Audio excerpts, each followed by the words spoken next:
નમસ્કાર વિદ્યાર્થી મિત્રો, એસએન વિદ્યાલય દ્વારા સંચાલિત ઈ લર્નિંગ કાર્યક્રમમાં ફરી એકવાર હું આપ સર્વેનું હાર્દિક સ્વાગત કરું છું. આના પહેલાંના લેક્ચરમાં આપણે 7મા ધોરણમાં હિન્દીની અંદર કુત્તે કી વફાદારીના 2 પેજ જોયા હતા. આજે ત્યાંથી સ્ટોરી આગળ વધારશું.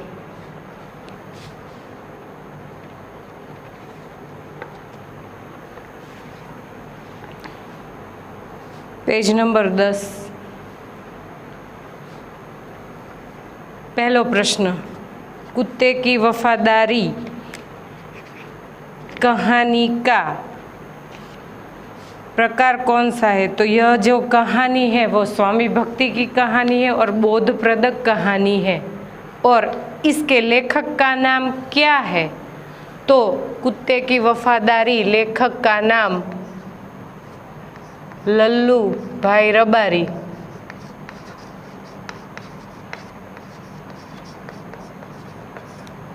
लल्लू भाई रबारी हैं.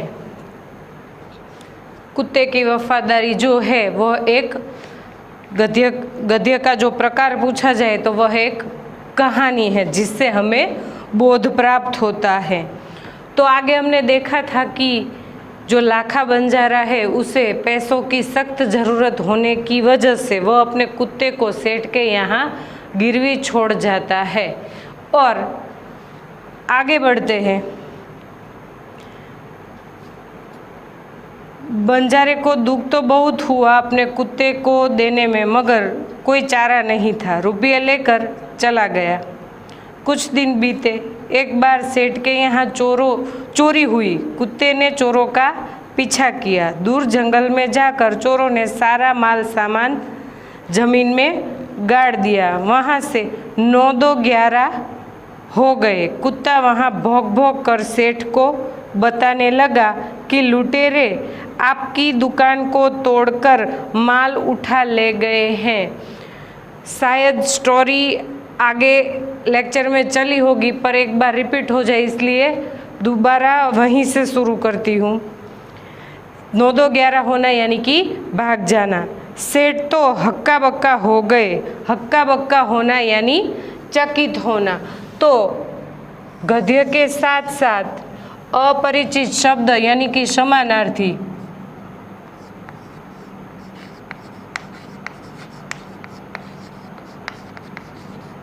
और मुहावरे भी हम साथ में लेंगे.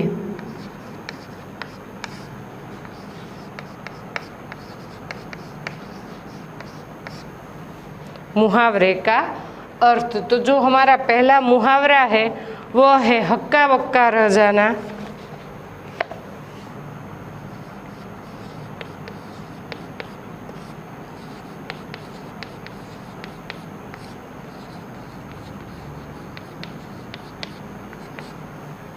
यानी कि चकित हो जाना. यानी सेठ चकित हो गए कि कुत्ता उन्हें भौंक भौंक पर उसी जगह पर ले गया जहां पर चोरों ने उनका सारा सामान और माल डांटा था. और वो वापस आकर वो सेठ जी को सारी बात भौंक भौंक कर बता रहा है. कुत्ता सेठ की धोती पकड़कर आगे खींचने लगा. सेठ कुत्ते के पीछे पीछे चलने लगा. ગુજરાતીમાં એવું કહેવાય છે કે કૂતરું જે છે એ વફાદાર પ્રાણી કહેવાય, કારણ કે એ ક્યારેય નમક હલાલી કરતું નથી, એટલે કે પોતાના માલિકને ક્યારેય દગો દેતું નથી. तो यह कुत्ता भी मालिक के यहाँ गिरवी रखा गया था, फिर भी वह जो अपनी बात है और अपनी जो स्वामी भक्ति है, जो पहले लाखा के साथ रहता था तो उसके पड़ाव की रखवाली करता था, उसका स्वामी भक्त था. अब उसे सेठ जी के यहाँ गिरवी रखा है तो अब वह सेठ जी का काम करता है. तो चोरों ने जब डाका डाला तो यह कुत्ता सब देखता है, बाद में आकर सारी बात सेठ को बताता है. अब वह कुत्ता सेठ जी को धोती खींचकर वहीं पर ले जा रहा है जहाँ पर चोरों ने सारा सामान गाड़ा था जमीन में. तो धोती पकड़कर खींचने लगा और सेठ कुत्ते के पीछे पीछे चलने लगे. वो ले जा रहा है, सेठ जी उसके पीछे जा रहे। जहाँ चोरों ने माल छिपाया था वहाँ जाकर कुत्ता अपने पैरों से मिट्टी खोदने लगा। थोड़ा ही खोदने पर सब सामान निकल आया। सेठ की खुशी का तो पार नहीं था। सेठ कुत्ते के पीछे पीछे जाते हैं, देखते हैं कि ज़मीन में जो कुत्ता होता है वो मिट्टी हटाने लगता है और कुछ ही क्षणों में वो जो सारा माल सामान जहाँ पर गाड़ा हुआ था वो सब मिल जाता है जो कीमती था। तो यह सब देखकर जो सेठ जी हैं उनकी खुशी का ठिकाना नहीं रहा, यानी कि वो बहुत ही खुश हो गए। तो यहाँ पर एक नया मुहावरा, खुशी का ठिकाना न रहना।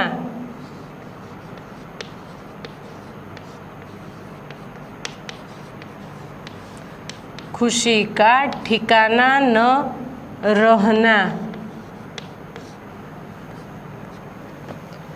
बहुत खुश होना।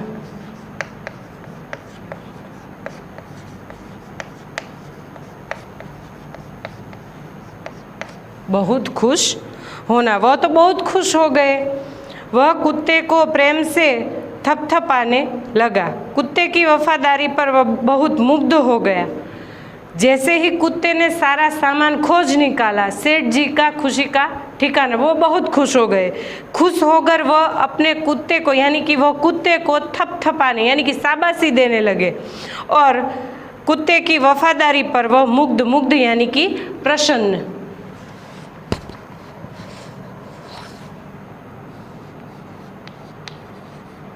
मुग्ध यानी बहुत प्रसन्न हो गए कि इतना वफादार प्राणी मैंने आज तक नहीं देखा, पशु आज तक नहीं। घर जाकर उसने एक चिट्ठी लिखकर कुत्ते के गले के पट्टे में बांधकर कहा, कुत्ते भाई जाओ, आज तुम अपने मालिक लाखा बंजारा के पास तुम मुक्त हो। मुक्त यानी जो गिरवी रखा था उससे, उस बंधन से छूट गए हो। कुत्ता खुश हो गया, अपने मालिक से मिलने के लिए जल्दी जल्दी भागने लगा। इस कीमती माल सामान मिल जाने से सेठ जी इतने खुश हुए कि उन्होंने जो कुत्ता गिरवी रखा था वो खुश होकर एक चिट्ठी लिखी कि लाखा के नाम पर कि तुम्हारी कुत्ते की वफादारी से प्रसन्न होकर मैं इस कुत्ते को अपने बंधन से मुक्त करता हूँ। तो दूसरी तरफ कुत्ता भी अपने मालिक से मिलने के लिए बहुत व्याकुल था। वह भी आनंद में आ गया और मालिक से मिलने की जल्दी में वह भागने लगा। इधर लाखा ने भी व्यापार में खूब रुपया कमाया। वह सेठ को उसकी रकम वापस करने के लिए उसी रास्ते से आ रहा था। एक तरफ जो जंगली जानवर है उसने अपनी वफादारी दिखाई, तो एक तरफ जो मालिक है वो भी अपनी वफादारी से वंचित नहीं रहना चाहता, यानी कि झट रुपया कमा कर वो अपने कुत्ते को मुक्त कराना चाहता है। ऐसे ही एक वफादार प्राणी की हम बात लें तो वो है महाराणा प्रताप का घोड़ा चेतक। वो भी इतना स्वामी भक्त था कि जब भी युद्ध होता था तो चेतक हर उस व्यक्ति से महाराणा प्रताप को बचाता था जो उन्हें घायल कर दे। और यही युद्ध के दौरान और मारामारी के दौरान अपने स्वामी को तो बचा लेता है लेकिन खुद वह बच नहीं पाता। तो इस कहानी से हमें चेतक की भी याद आती है। तो एक तरफ कुत्ता हर्ष में आकर अपने मालिक से मिलने जाता है तो दूसरी तरफ मालिक भी रुपया कमा कर अपने कुत्ते को मिलने आ रहा है। उसने दूर से अपने कुत्ते को अपनी ओर आते हुए देखा। वह नाराज हो गया। कुत्ते को अपनी ओर आते देखकर बंजारा को क्या लगा कि इसने तो मेरी नाक कटवा दी, शायद ये सेठ जी के यहाँ से भागकर आया होगा। सोचने लगा कि कुत्ते ने मेरी जबान काट ली, उसने बेवफाई की, यानी कि जो मैंने वचन दिया था वो वचन का उसने क्या कर दिया, भंग कर दिया। मेरी जबान काट ली, यानी कि वचन का भंग कर दिया। और उसने सेठ जी के साथ क्या किया? बेवफाई की, यानी कि वह जो सेठ जी के भरोसे, मेरी जबान के भरोसे जो रुपये दिए थे, वो रुपये मैंने लौटाए भी नहीं और यह भागकर वापस आ गया। तो हमें यहाँ एक अपरिचित शब्द मिलता है, बेवफाई।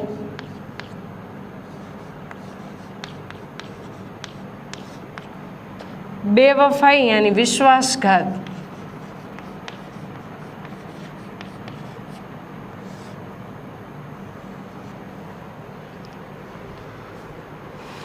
उसने आव देखा ना ताव, वो बस कुत्ते के माथे पर लाठी का प्रहार कर दिया। यानी कि अपने कुत्ते को वापस आकर देखा कि कुत्ता भागकर वापस आ रहा है, उसने कुछ नहीं सोचा, बिना सोचे समझे अपने कुत्ते पर लाठी से प्रहार कर दिया।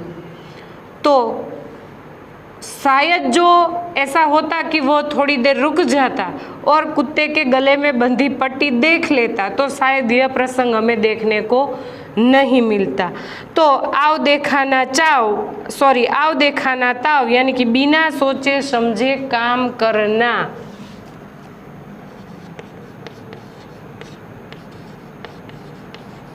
आव देखा ना ताव, बिना सोचे समझे काम करना। कुछ दिमागी नहीं लड़ाया और सीधा ही कुत्ते पर प्रहार यानी आक्रमण कर दिया।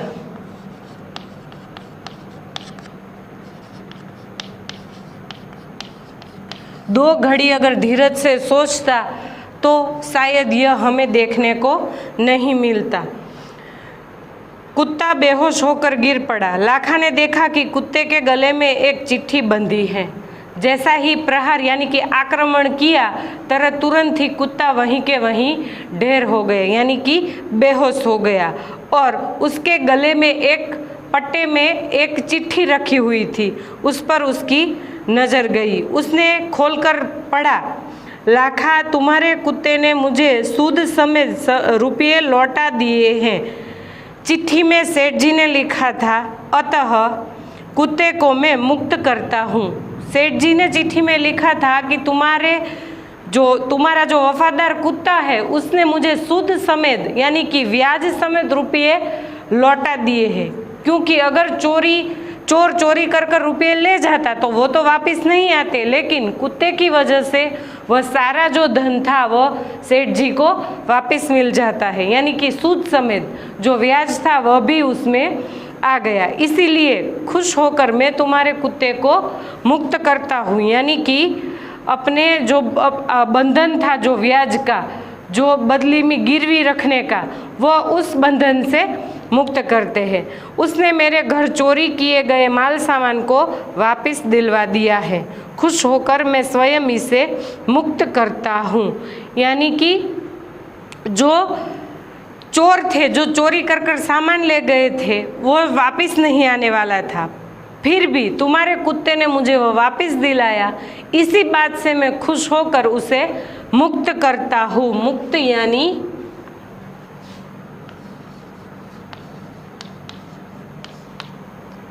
आज़ाद, अपनी कैद से आज़ाद करता हूँ। लाखा तो चकित हो गया। वह चिल्लाने लगा, हाय यह मैंने क्या कर दिया, हाय यह मैंने क्या कर दिया। वह कुत्ते के शव को अपनी गोद में लेकर फुट फुट कर रोने लगा। बिना सोचे समझे उसने कुत्ते पर प्रहार कर दिया, आक्रमण कर दिया। कुत्ता वहीं के वहीं ढेर हो गया। बाद में वह चिट्ठी उसने गले में से निकाली और देखा कि मेरा कुत्ता जो था वो तो बड़ा वफादार था, इसीलिए खुश होकर सेठ ने इसे मुक्त कर दिया है। पर चिट्ठी पढ़ने के बाद लाखा को बहुत पछतावा हुआ। वह चकित हो गया, वह उसे सूझ ही नहीं रहा था कि ये मैंने क्या कर दिया। वह ज़ोर ज़ोर से चिल्लाने लगा और हाय रे मैंने ये क्या कर दिया, આ મારા હાથે શું થઈ ગયું એ મને એ લાખાને ખબર જ નથી પડતી કે વગર વિચારીએ એક નાનું એવું ડિસિઝન લેવાથી, એક નાનો એવો નિર્ણય લઈ લેવાથી પોતાની જે વફાદારી હતી, જે મૈત્રી હતી કૂતરા અને એક માલિકની, એ આખે આખી વફાદારી અને આખે આખો જે સંબંધ છે એ એક નાના ખોટા નિર્ણયને લીધે આખે આખો બદનામ થઈ જાય છે। वह कुत्ते के शव यानी कि मृतदेह, शव यानी मृतदेह,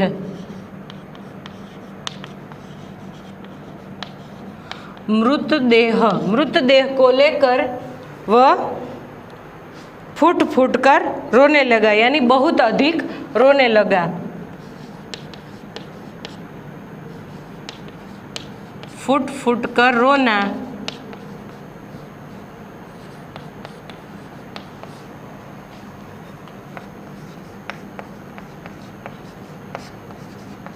बहुत अधिक रोना, बहुत अधिक रोना। लेकिन अब पछताए होत क्या जब चिड़िया चुग गई खेत। અહીંયા આપણને એક સરસ મજાની કહેવત મળે છે કે अब पछताए होत क्या जब चिड़िया चुग गई खेत। अब पछताने से क्या हो गया, जो होना था वो हो गया। इसने बिना सोचे प्रहार किया और कुत्ते की जान निकल गई। शायद कुछ सोचा होता तो यह कुत्ता भी जीवित होता और वह अपने मालिक को देखकर खुश होता होगा और मालिक भी अपने कुत्ते की वफादारी का जो गर्व है वो महसूस कर रहा होगा। लेकिन ऐसा कुछ नहीं हुआ, क्योंकि अब पछताए होत क्या जब चिड़िया चुग गई खेत। अगर विस्तार करें हम इस कहावत का, तो जब खेत में फसल होती है तब हमें इस खेत की रखवाली करनी चाहिए। लेकिन अगर हम रखवाली नहीं करेंगे और फसल अच्छी तैयार हो जाएगी तो बाहर से चिड़िया आकर सारी फसल चुग चुग कर, यानी कि दाना अपनी चोंच से दाने निकाल कर वो गिरा देगी और सारा जो मोल है वो नष्ट हो जाएगा, जो फसल है वो नष्ट हो जाएगी। फिर उस पर पहरा देने से क्या फ़ायदा जब चिड़िया चुग गई खेत। यानी कि पछताने से पहले और फसल तैयार होने से पहले जो खेत की रखवाली की जाए तो पंछी वहाँ पर जो अनाज है वो बिगाड़ने नहीं आएंगे। और फसल निकल जाने के बाद अगर फसल तैयार हो गई है पर आप पहरा नहीं लगाएंगे तो यह फसल जो जंगली पशु पक्षी है या कोई अन्य जो है वो फसल बर्बाद कर देगा और बहुत पछतावा होगा। तो अब पछताए होत क्या जब चिड़िया चुग गई खेत। उसने उस वफादार कुत्ते की समाधि बनाई। समाधि यानी स्मारक, समाधि स्मारक। हमारा पहला प्रश्न कि समाधि किसकी बनाई जाती है, तो जो व्यक्ति अथवा पशु जो हमें अत्यंत प्रिय है, जिसकी याद में जो स्मारक या जिसकी याद कायम रखने के लिए जो स्मारक बनाते हैं, जो समाधि बनाते हैं, उसे क्या कहते हैं, समाधि कहते हैं, जिससे प्रेम और सम्मान प्रकट होता है। आपने देखा होगा कि हर एक मोहल्ले के यानी कि जो 4 चौक होता है, यानी कि 4 रास्ते जहाँ पर मिलते हैं वहाँ पर एक स्टैचू रखा जाता है। तो उसे समाधि तो नहीं बोलेंगे, पर जो स्टैचू है वो क्या है, उन लोगों के प्रति हमारा सम्मान है।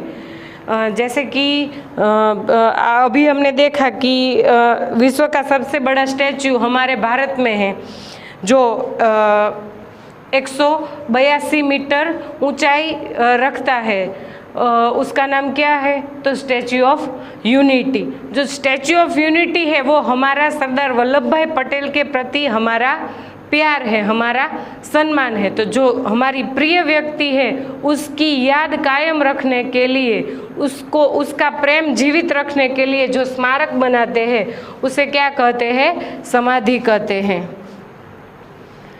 बनाई, जो आज भी पाटन जिले के रांधनपुर के तालाब के किनारे पर खड़ी है और उस कुत्ते की वफादारी की कथा संसार को सुना रही है। आज भी उत्तर गुजरात के पाटन जिले के रांधनपुर गांव में तालाब के किनारे वह समाधि रखी गई है और उस समाधि को देखते ही हमें इस लाखा के कुत्ते की याद कायम रहती है। यानी कि एक दूसरा क्वेश्चन अगर हम देखें तो पाटन कहाँ पर है? तो उत्तर गुजरात के पाटन जिले के रांधनपुर कहाँ है? तो पाटन जिले में रांधनपुर है। और कहाँ पर है? तो उत्तर गुजरात। एक बार और रिपीट करती हूँ, रांधनपुर कहाँ आया हुआ है? तो उत्तर गुजरात के पाटन जिले में रांधनपुर आया हुआ है। तो ऑलमोस्ट अपरिचित शब्द और मुहावरे का अर्थ हमने कहानी के साथ साथ लिए गए हैं। थोड़े क्वेश्चन की बात करते हैं। तो पेज नंबर 13 पर जो प्रश्न नंबर 2 है अभ्यास का, वह समाधि क्यों बनाई जाती है? तो हमने पहले ही बात कर ली। इस कहानी को और कौन कौन से शीर्षक दे सकते हैं? तो इस कहानी को जल्दबाजी का नतीजा, यानी कि जो लाखा ने जल्दबाजी की है उसका नतीजा क्या हुआ? तो उसका प्रिय पशु, उसका प्रिय वफादार जो मित्र था वह उसकी मृत्यु हो गई, यानी कि जल्दबाजी का नतीजा। इसके अलावा अब पछताए होत क्या? इसके अलावा एक कुत्ते का समाधि मंदिर, और इसके अलावा एक शीर्षक और दे तो लाखा बंजारा और कुत्ता। तो इतने शीर्षक हम दे सकते हैं। कुत्ते को वफादार प्राणी क्यों कहा गया है? कुत्ता जो है वह सबसे भरोसेमंद प्राणी है और वह अपने मालिक के प्रति वफादार होता है।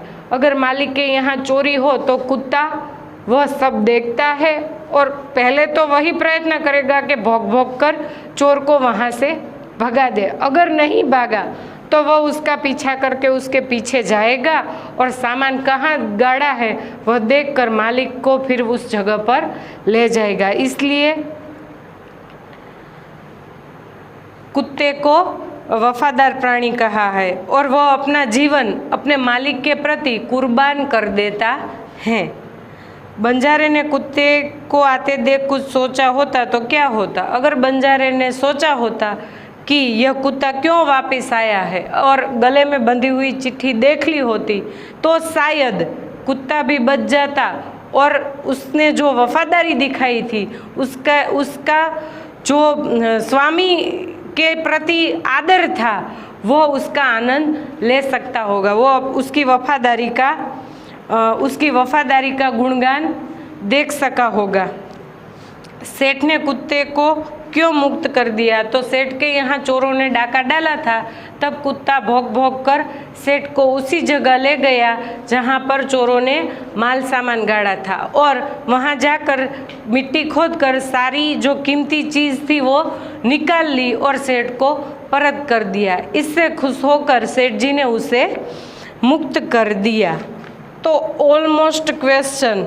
इसके अलावा पेज नंबर 14 पर रात को कुत्ता पड़ाव की रखवाली कैसे करता था? तो कुत्ता बड़ा वफादार था, वह सावधान होकर पड़ाव की रखवाली करता था। चोर या लुटेरे पड़ाव की ओर आते देखकर वह भौंक भौंक कर उन्हें भगा देता था। सेठ ने बंजारे के साथ कौन सी शर्त रखी थी?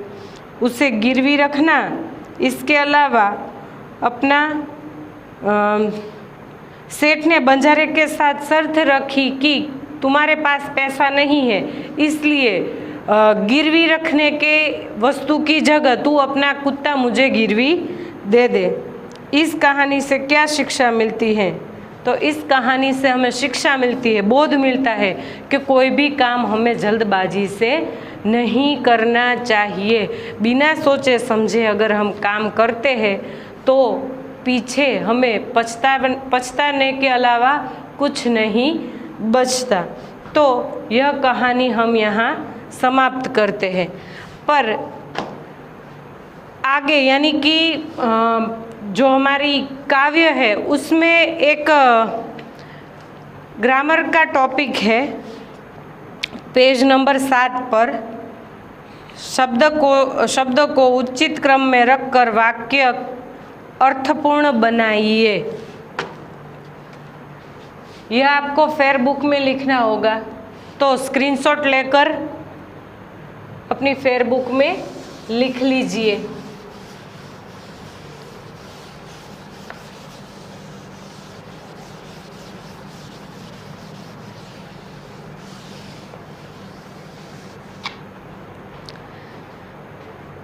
तो वही ग्रामर का टॉपिक आज हम पूर्ण करेंगे। अ विभाग में मैंने कुछ सेंटेंस लिखे हैं। पहला है, मीठा का गाय है दूध देता। कुछ मालूम पड़ा?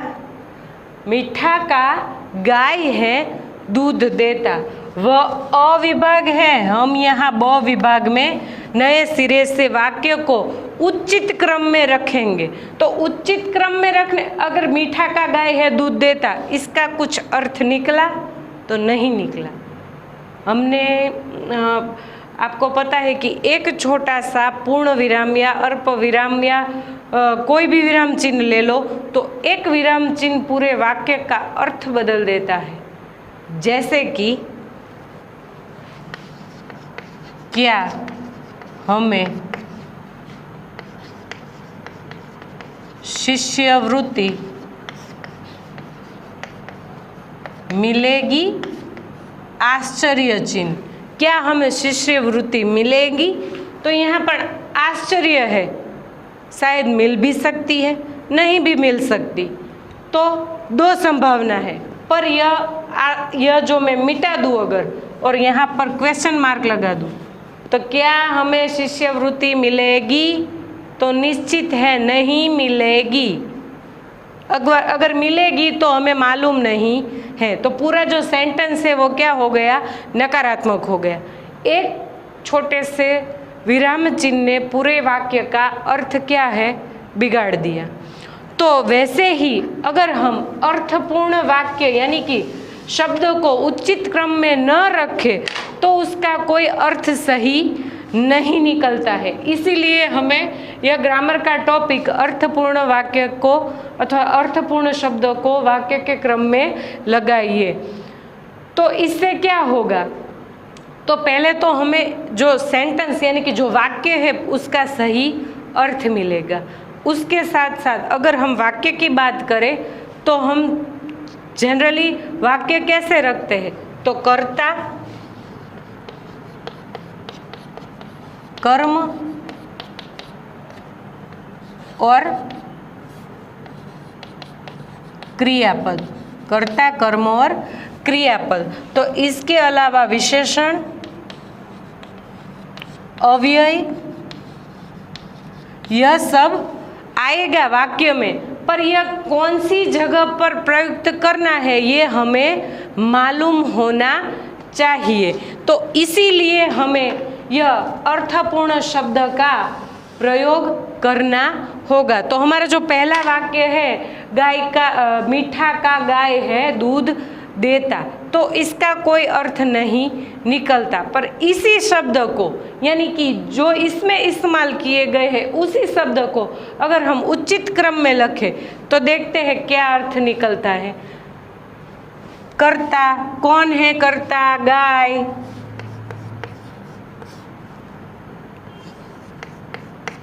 का दूध। विशेषण कैसा होता है? क्वेश्चन करता जवाब મળે ને શું કહેવાય? विशेषण। गाय का दूध मीठा होता है।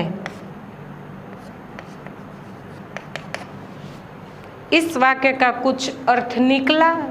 तो हाँ, जो गाय है उसका दूध पौष्टिक भी होता है और स्वाद में कैसा होता है, मीठा होता है। यानी कि यहाँ पर विशेषण का सही उचित क्रम रखा गया है, इसीलिए वाक्य कैसा मिला, अर्थपूर्ण। यानी कि गाय का दूध कैसा होता है, मीठा होता है। गुणवाचक विशेषण, बीजू वाक्य लईए, गया बड़का तेल भाव कोई अर्थ नहीं है। उचित क्रम में लगाते हैं, तेल का भाव बढ़ गया है। यानी कि हमें इस वाक्य से, जो अविभाग में वाक्य है उससे हमें कुछ नहीं पता चलता, लेकिन उसी शब्द को सही अर्थ यानी कि सही क्रम में लगाने से हमें ये अर्थ मिला कि यह तेल नाम का जो पदार्थ है उसका क्या हुआ है, तो उसका मोल बढ़ गया है, यानी कि उसका भाव बढ़ गया है। हमें एक अर्थपूर्ण स्पष्ट वाक्य मिला है। तीसरा वाक्य, प्रथमे व आया दौड़। किसी ढंग से यह सुनने में भी अच्छा नहीं लगता और पढ़ने में भी अच्छा नहीं लगता। अगर इसे हम उचित क्रम में लगाए तो प्रथम क्या आएगा, कर्ता, तो वह, दौड़ में क्रिया कौन सी हो रही है, दौड़ने की, वह दौड़ में प्रथम आया। तो इससे हमें एक अर्थपूर्ण वाक्य मिला है कि जो XYZ व्यक्ति दौड़ रहा था वो क्या हुआ, तो कि वो प्रथम नंबर पर आया है। एक और वाक्य, मंदिर है कि किनारे तालाब एक। तो इसे अगर हम सही ढंग से लिखें तो तालाब, तालाब के किनारे एक मंदिर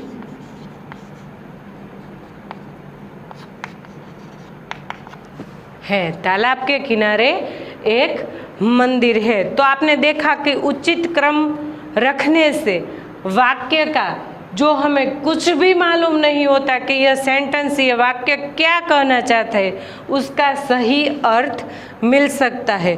तो कहानी कुत्ते की वफादारी और ग्रामर का एक टॉपिक, वाक्य को अथवा शब्द को अर्थपूर्ण वाक्य में लगाइए।